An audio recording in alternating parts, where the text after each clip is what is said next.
अभी आज मैं शोभा रानी जी के परिवार में आया, उनके बच्चे से, उनके पति से मिला। बहुत ही दुखद घटना है। मैं दूसरी बार अलीगढ़ आ रहा हूं। पहले खैर के एक हमारे शिक्षा मित्र जिनका देहांत हुआ था, भूरे खां जी का, उनके यहाँ आया था। तो उस समय हमारे लोगों ने मुझे जानकारी नहीं दी। मुझे बाद में जानकारी मिली कि एक घटना बीएलओ की और हो गई है। जो यहाँ की प्रधानाचार्य थी, उनका स्वर्गवास हो गया था। आज देखिए उनके पिताजी भी आज मेरे बगल में खड़े हैं। निश्चित तौर से बहुत ही दुखद घटना है ये, और मैं इसकी निंदा करता हूं, भर्त्सना करता हूं। और अभी तक इनको कोई सरकारी सहयोग नहीं मिला, न इनको नौकरी का कोई आश्वासन मिला है और न कोई इनको आर्थिक सहयोग मिला है। अभी मैंने डीएम से वार्ता की है, तब जाके डीएम ने कहा है कि नहीं, इनको अनुकंपा के आधार पर नौकरी मिलेगी। तो मैं ये निश्चित कहूंगा कि तत्काल इनको इनकी योग्यता के अनुसार इनको सरकारी समायोजन मिले और 1 करोड़ रुपए का आर्थिक सहयोग इनको मिले, परिवार की जो क्षति हुई है, और उस परिवार को की पूरी देखभाल सरकार करे। मैं सरकार से मांग करता हूँ। नहीं, निश्चित तौर से सरकार में 3 बार एसआईआर हुआ और वो विरोध कर रहे हैं। नहीं, एसआईआर हुआ तो हमारे समय कितने कोई बीएलओ मरा। कांग्रेस की सरकार में एसआईआर हुआ तो कोई भी बीएलओ या कोई भी सुपरवाइजर, किसी का कोई मरा, कोई देहांत हुआ क्यों? क्योंकि वो लंबी प्रक्रिया है। आप आराम से 6 महीने, साल भर का समय दीजिए। मुझे लगता है कि सब लोग आराम से अपनी ड्यूटी भी करेंगे और बीएलओ का भी काम करेंगे और अपना परिवार भी देखेंगे।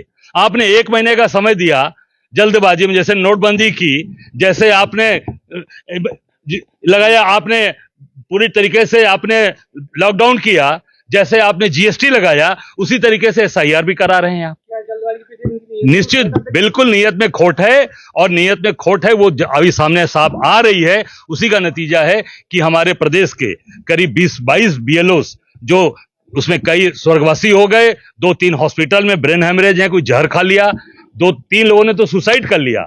जौनपुर के विपिन यादव ने जहर खाकर सुसाइड कर लिया। सुधीर कुमार फतेहपुर का लेखपाल था, उसने फांसी लगा ली।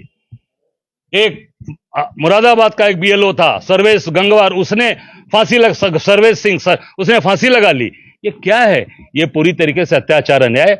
एसआईआर हुआ है तो उसकी समय सीमा सालों हुआ है, लंबे समय तक हुआ है। आज जल्दबाजी में कराया जा रहा है। इससे साबित हो रहा है कि सरकार पूरी तरीके से इसमें घपलेबाजी कराना चाहती है, गड़बड़ कराना चाहती है। अखिलेश यादव को लेकर के सवाल उठाया है, उन्होंने कहा बुलडोजर अन्य लोगों पर चल रहा है।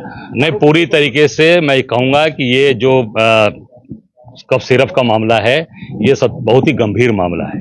और ये मामला कहाँ का है?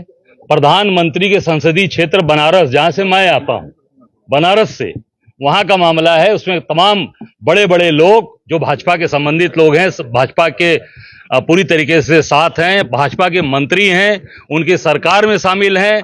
सरकार, योगी जी का उनको बर्दाश्त हासिल है, उनके ऊपर कोई कार्रवाई नहीं हो रही है। और जो व्यक्ति उठाया, जिसने कब सिरप का मामला उठाया, एफआईआर का मामला उठाया, पूर्व आईपीएस अधिकारी अमिताभ ठाकुर को जेल में भेजकर उसको प्रताड़ित किया जा रहा है। निश्चित तौर से जनता देख रही है और इसका जवाब देगी।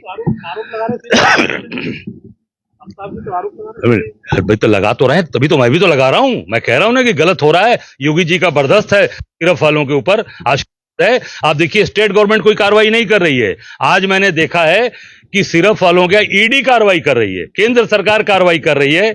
वो भी साबित हो रहा है कि जो अमित शाह और मोदी का, जो अमित शाह और योगी का चल रहा है, उसके तहत आज ईडी भी कार्रवाई कर रही है। बुलडोजर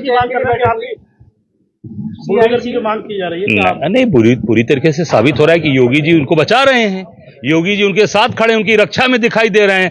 ईडी केंद्र की सरकार के द्वारा कार्रवाई कर रही है, इससे साबित हो रहा है। 15 दिन जो बढ़ाए हैं, नहीं, इसको और समय देना चाहिए, कम से कम 3 से 4 महीने का समय देना चाहिए।